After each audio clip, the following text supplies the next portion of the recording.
नमस्कार। आइए सुनते हैं मुंशी प्रेमचंद जी की लिखी बाल कहानी शेर और लड़का। कहानी अच्छी लगे तो इसे एक लाइक करिएगा। चैनल पर नए हो तो सब्सक्राइब कर लीजिएगा। तो लीजिए सुनिए कहानी। बच्चों, शेर तो शायद तुमने न देखा हो, लेकिन उसका नाम तो सुना ही होगा। शायद उसकी तस्वीर देखी हो और उसका हाल भी पढ़ा हो। शेर अक्सर जंगलों और कछारों में रहता है। कभी कभी वह उन जंगलों के आसपास के गांवों में आ जाता है और आदमी और जानवरों को उठा ले जाता है।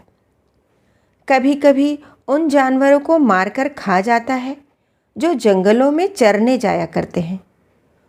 थोड़े दिनों की बात है कि एक गडेरिया का लड़का गाय बैलों को लेकर जंगल में गया और उन्हें जंगल में छोड़कर आप एक झरने के किनारे मछलियों का शिकार खेलने लगा। जब शाम होने को आई तो उसने अपने जानवरों को इकट्ठा किया, मगर एक गाय का पता न था। उसने इधर उधर दौड़ धूप की, मगर गाय का पता न चला। बेचारा बहुत घबराया। मालिक अब मुझे जीता न छोड़ेंगे। उस वक्त ढूंढने का मौका ना था, क्योंकि जानवर फिर इधर उधर चले जाते। इसलिए वह उन्हें लेकर घर लौटा और उन्हें बाड़े में बांधकर बिना किसी से कुछ कहे हुए गाय की तलाश में निकल पड़ा। उस छोटे लड़के की यह हिम्मत देखो। अंधेरा हो रहा है, चारों तरफ सन्नाटा छाया हुआ है। जंगल भाएं भाएं कर रहा है। गीदड़ों का हौवाना सुनाई दे रहा है, पर वह बेखौफ जंगल में बढ़ा चला जाता है। कुछ देर तक तो वह गाय को ढूंढता रहा, लेकिन जब और अंधेरा हो गया तो उसे डर मालूम होने लगा। जंगल में अच्छे अच्छे आदमी डर जाते हैं, उस छोटे से बच्चे का कहना ही क्या। मगर जाए कहाँ। जब कुछ न सूझी तो एक ऊंचे पेड़ पर चढ़ गया और उसी पर रात काटने की ठान ली। उसने पक्का इरादा कर लिया था कि बगैर गाय को लिए घर न लौटूंगा। दिन भर का थका मांदा तो था, उसे जल्दी नींद आ गई। नींद चारपाई और बिछावन नहीं ढूंढती। अचानक पेड़ इतनी जोर से हिलने लगा कि उसकी नींद खुल गई। वह गिरते गिरते बच गया। सोचने लगा, पेड़ कौन हिला रहा है। आंखें मलकर नीचे की तरफ देखा तो उसके रोए खड़े हो गए। एक शेर पेड़ के नीचे खड़ा उसकी तरफ ललचाई हुई आंखों से ताक रहा था। उसकी जान सूख गई। वह दोनों हाथों से डाल से चिमट गया। नींद भाग गई। कई घंटे गुजर गए, पर शेर वहां से जरा भी ना हिला। वह बार बार गुर्राता और उछल उछल कर लड़के को पकड़ने की कोशिश करता। कभी कभी तो वह इतने नजदीक आ जाता कि लड़का जोर से चिल्ला उठता। रात ज्यों ज्यों करके कटी। सवेरा हुआ। लड़के को कुछ भरोसा हुआ कि शायद शेर उसे छोड़कर चला जाए, मगर शेर ने हिलने का नाम तक न लिया। सारे दिन वह उसी पेड़ के नीचे बैठा रहा। शिकार सामने देखकर वह कहाँ जाता। पेड़ पर बैठे बैठे लड़के की देह अकड़ गई थी। भूख के मारे बुरा हाल था, मगर शेर था कि वहां से जौ भर भी न हटता था। उस जगह से थोड़ी दूर पर एक छोटा सा झरना था। शेर कभी कभी उस तरफ ताकने लगता था। लड़के ने सोचा कि शेर प्यासा है। उसे कुछ आस बंधी कि ज्यों ही वह पानी पीने जाएगा, मैं भी यहाँ से खिसक चलूँगा। आखिर शेर उधर चला।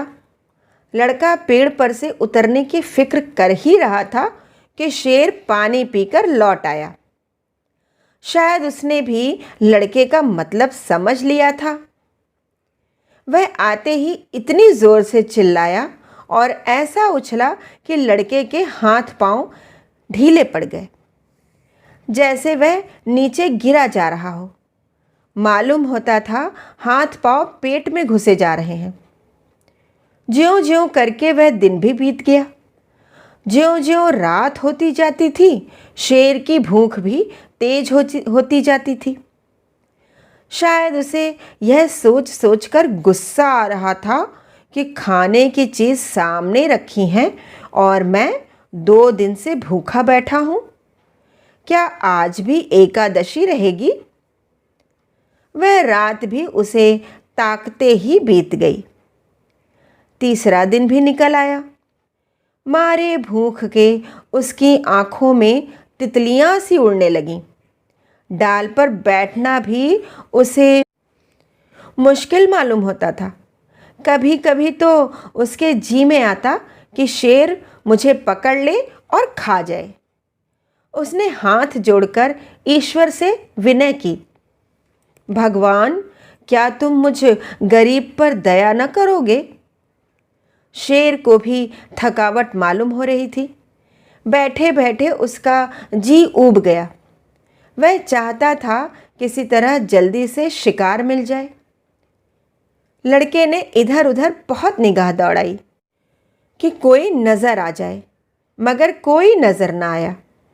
तब वह चिल्ला चिल्ला कर रोने लगा, मगर वहां उसका रोना कौन सुनता था।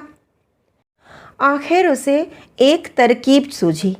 वह पेड़ की फुनगी पर चढ़ गया और अपनी धोती खोलकर उसे हवा में उड़ाने लगा कि शायद किसी शिकारी की नज़र पड़ जाए।